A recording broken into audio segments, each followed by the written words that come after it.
Et bonjour à tous, du coup on se retrouve pour une vidéo sur donc une analyse sur les crypto-monnaies actuellement puisque ça fait pas mal de bruit en ce moment. Tout le monde donc crie au bear market, on va voir si c'est plausible. On va commencer donc par Bitcoin. Donc là effectivement il est en forte baisse depuis quelques jours. On nous avait promis un mois d'octobre effectivement à la hausse pour le sigle October, mais au final, ça n'a pas été le cas. Donc on va essayer de regarder si ce mois de novembre va être bullish ou justement bearish. Moi, à première vue, de ce que je vois, là je suis sur le contrat CME donc du Bitcoin. Euh, Moi, je vois surtout qu'il y a des targets de prix à aller chercher. En fait, on a un fair value gap en weekly. Donc, hop, on va se mettre en weekly, qui n'a jamais été comblé. Donc pour moi, le prix va aller revenir dans cette zone-là, puisque du coup c'est un déséquilibre. Euh, donc on va essayer de faire du volume justement dans cette partie-là, grâce à cette bougie d'impulsion. Donc en gros, le Bitcoin devrait retourner entre 98 000 dollars et donc 92 000 dollars environ, puisque du coup voilà, on a le déséquilibre weekly. Théoriquement, après, s'il descend là, normalement le prix devrait, alors déjà, dans un premier temps, peut-être consolider, puisque du coup il y a quand même un énorme déséquilibre, donc il faut recréer du volume dedans, et potentiellement après, on pourrait repartir à la hausse vers de nouveaux sommets. Voilà. Voilà ma vision, on va dire, du Bitcoin sur du court moyen terme. Je pense pas qu'on va aller chercher le plus bas de 2025, qui était à 79 785 dollars sur le CME. Je pense pas, puisque tout a été comblé sur cette partie-là, puisque là aussi il y avait des déséquilibres. Pour moi, ici, c'était la zone, effectivement, enfin, c'est la zone plutôt, où il faudra recharger pour après repartir, donc un creux ascendant, puisque du coup, on n'enchaîne que des creux ascendants depuis le départ, depuis le bottom. Maintenant, on est sur un marché un peu, effectivement, comme sur des indices boursiers, comme sur la bourse. C'est-à-dire qu'on ne va pas monter en flèche, on va monter petit à petit. Et c'est ce qui est en train de se passer. Là, regardez ici, c'est pareil. Il y avait un déséquilibre, il y en avait un ici aussi. Tout a été comblé. Là, du coup, ça a été comblé à 50%, voire un petit peu plus. Des fois, il n'y a pas besoin de combler à 100% un déséquilibre. Après, ça peut être le cas, hein, tant mieux d'ailleurs. Il faut mettre plein de buy limit sur cette partie-là, donc entre 98 000 dollars et 92 000 dollars. Et ensuite, potentiellement, je pense qu'on ira chercher donc de nouveaux ATH. Donc il n'y a pas de souci à se faire. Justement, il faut acheter dans la peur et revendre dans l'euphorie. Il faut toujours acheter bas et revendre haut. Euh, voilà, ça c'est un dicton et celui-ci il marche toujours. Si on va sur Binance, c'est à peu près les mêmes zones, hein. Alors là, c'est 93 000 dollars et ici 86 000 dollars. Non, on n'est pas sur les mêmes zones. Donc potentiellement, c'est vrai que du coup, il y a un petit écart. Donc si on doit redessiner, donc j'avais dit quoi? 92 000 dollars et 86 000. 86 000, c'est où?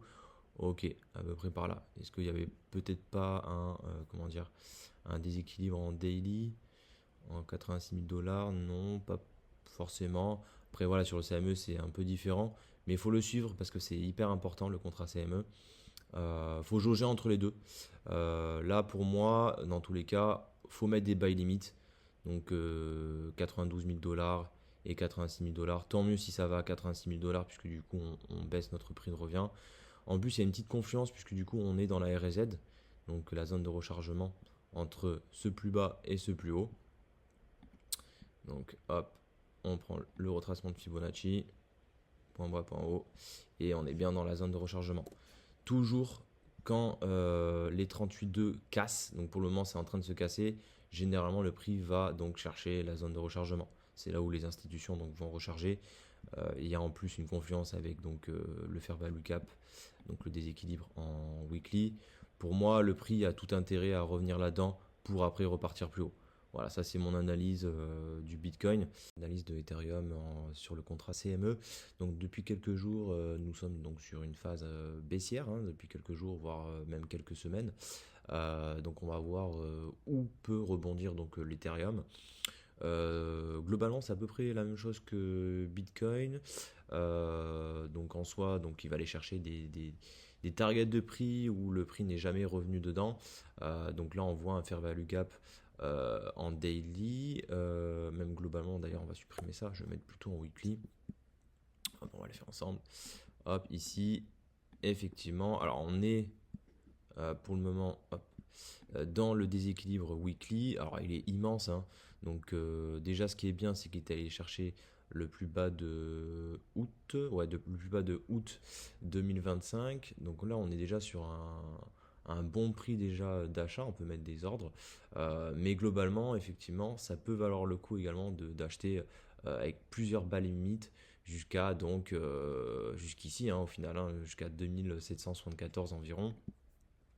Parce que du coup, si on se met en daily, déjà il y a un petit gap ici qui n'a jamais été comblé. Est-ce que du coup le prix peut retomber dedans? Bien sûr, c'est possible, puisque du coup chaque gap a une forte probabilité d'y revenir et d'être comblé. Pareil pour les déséquilibres. Donc là, potentiellement, on n'est pas encore dans la bougie daily du déséquilibre. Donc c'est entre donc 3443 et 3228. Donc le prix peut combler cette bougie donc d'impulsion, le déséquilibre. Donc ça peut rebondir déjà ici, mais potentiellement le prix de l'Ethereum peut également revenir sous même les 3000 $, hein, puisque du coup le gap c'est 3045 voire 2972. Est-ce que il peut être attiré sur ce fair value gap en daily? Oui, oui, parce qu'en plus on est dans la zone de rechargement, je vois 2839 sur ce mouvement-là et ce plus haut. Donc effectivement, ça donne donc une zone de RLZ en confluence avec donc avec le petit déséquilibre qui est ici en daily. Après, si on regarde du coup sur du weekly, potentiellement, je pense qu'il peut y avoir une piche nette là-dedans, puisque comme ça on comble directement le fair value gap weekly. On va le dessiner, même si ça va faire un peu brouillon. Hop, il est là. Merde, c'est pas ça que je voulais faire. Il est là. Donc il y a une petite confluence là entre donc 2760 à peu près et 2840. Donc le prix peut tout à fait revenir dans cette zone-là et ce sera des très très bonnes zones d'achat, hein, ça c'est sûr et certain. Donc voilà, il peut faire ça ou repartir directement à la hausse. Ça c'est le premier scénario et le deuxième scénario, donc c'est donc là il comble ce fair value gap, un petit retest peut-être et il repart à la baisse puisque du coup il est pas comment dire il n'est pas maintenu, voilà le fair value gap en weekly et donc va aller chercher toute cette zone là. Donc là ça va combler un petit peu, ça va consolider pardon et ensuite repartir à la hausse et chercher de nouveaux sommets. Ça c'est mon analyse du coup sur l'Ethereum. Globalement je crois que les targets de prix sont quasiment la même chose sur sur les plateformes, hein, les plateformes Binance, Bitstamp, etc. Donc il y a un fair value gap ici, il y en a un ici, il y a une petite confluence également sur les RLZ et le fair value gap weekly. Non, franchement, si le prix retombe là, franchement, ce sera une très très très bonne zone d'achat pour après repartir sur de nouveaux sommets. Et sachez que c'est ultra important d'acheter dans la peur et revendre dans l'euphorie. Euh, enfin acheter bas et revendre haut. Ça c'est le dicton et c'est super important. Faut pas être trop gourmand des fois et il faut savoir prendre des profits. Là pour le coup, n'hésitez surtout pas à acheter dans cette zone. Euh, Vous n'allez pas le regretter sur du moyen terme. Ça va repartir du coup sur du plus haut, ne vous en faites pas. Voilà. Surtout qu'ici en plus tout a été comblé quasiment ou partiellement. Ici je pense pas que ça reviendra. Donc non non, honnêtement je pense que c'est ici que tout va se jouer. Voilà. Et donc sur de l'analyse, on va dire, sur le Fear and Greed Index, donc qui est assez important. Déjà sur le stock market, donc tout ce qui est action, a priori on est déjà en Fear 31. Ça me paraît étonnant parce qu'en plus on est sur des plus hauts, mais peut-être que du coup le marché est incertain. Les investisseurs ont peur puisque du coup à chaque tweet de Trump, le prix repart soit à la hausse, soit à la baisse. Donc peut-être que les investisseurs ne sont pas rassurés. Mais c'est surtout la partie crypto, puisque là on est en extrême fear, donc en extrême peur. Là franchement, euh, il faut acheter souvent quand donc c'est dans l'extrême peur.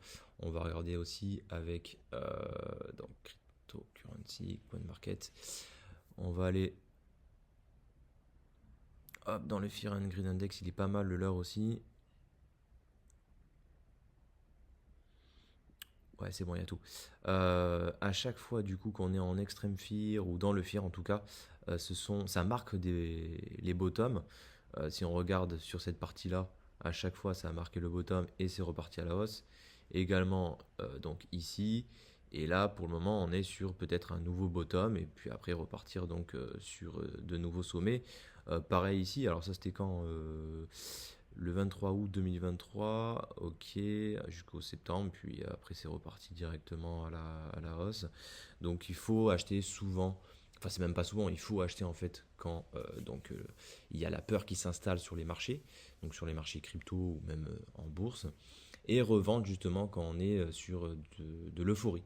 Donc de l'euphorie, voire même de l'extrême euphorie. Là, il faut vraiment quasiment tout vendre, hein, puisque du coup après on sait très bien que ça va rebaisser. Donc c'est comme ça qu'il faut faire. Acheter bas, revendre haut. Donc voilà, tel est le dicton. Et après, je voulais vous partager hop, un graphique qui m'a interpellé. Donc c'est sur un site macro-micro, en.macro-micro.me. C'est assez important de regarder ça aussi. Donc ce graphique, ça on s'en fout, montre donc le pourcentage de cryptos qui sont en dessous de la moyenne mobile 50 et le pourcentage de cryptos qui sont en dessous de la moyenne mobile 200 jours avec le prix du Bitcoin. Et généralement, quand il y a... ah non, pardon, c'est au-dessus de la moyenne. Donc généralement, quand il y a moins de 20% des cryptos qui sont au-dessus de la moyenne mobile 50 jours et de 200 jours, généralement, ça marque aussi le bottom. Le 200 est plutôt pas mal. Alors, je vais essayer de. Voilà. Ça marque souvent quand même les bottoms, hein, de ce qu'on remarque. Et pareil, à l'inverse, du coup, quand 60% des cryptos sont donc au-dessus des moyennes mobiles 50 et 200 jours, là, ça veut dire qu'on est déjà dans l'euphorie. Alors, globalement, ça récapitule un petit peu donc le Fear and Greed Index, mais du coup, avec les moyennes mobiles. Donc, c'est quand même plutôt intéressant. Regardez bien, si vous voulez, je vous mettrai le lien dans la description. Mais c'est plutôt intéressant. Après, il y a l'autre lien, du coup, où là, c'est uniquement la moyenne mobile 200. Et généralement, ça marque franchement les bottoms. Tiens, il n'y a pas le prix du Bitcoin. Donc là, pour le moment, on attaque justement la catégorie de 20% de crypto qui sont au-dessus des moyennes mobiles 200 et 50 jours. Donc ça veut dire qu'on est potentiellement pas loin d'un bottom et ensuite ça va repartir à la hausse. Là par exemple, là il y avait plus de 60%, même là ici 78% des cryptos qui étaient au-dessus de la moyenne mobile 200 jours, donc ça fait beaucoup. Et là c'était le 13 septembre, donc là il fallait vendre en fait à ce moment-là. Et pareil ici en août, donc ça marquait effectivement le top. Et si on regarde bien, c'est pareil en décembre. Là, il y avait 74% des cryptos qui étaient au-dessus de la moyenne mobile de 100 jours. Donc c'est pareil. Et donc pareil, le 23 mars 2024, on était sur un top. Et après, du coup, ça avait corrigé. Je vous mettrai le lien, franchement, les deux liens, puisque du coup, c'est assez intéressant de comparer tout cela. Il y a des confluences et moi je pense qu'on n'est pas loin d'un bottom. Donc le bottom, comme je vous ai expliqué, ce serait dans ces zones là, hein, pour l'Ethereum et donc pour le Bitcoin. Voilà.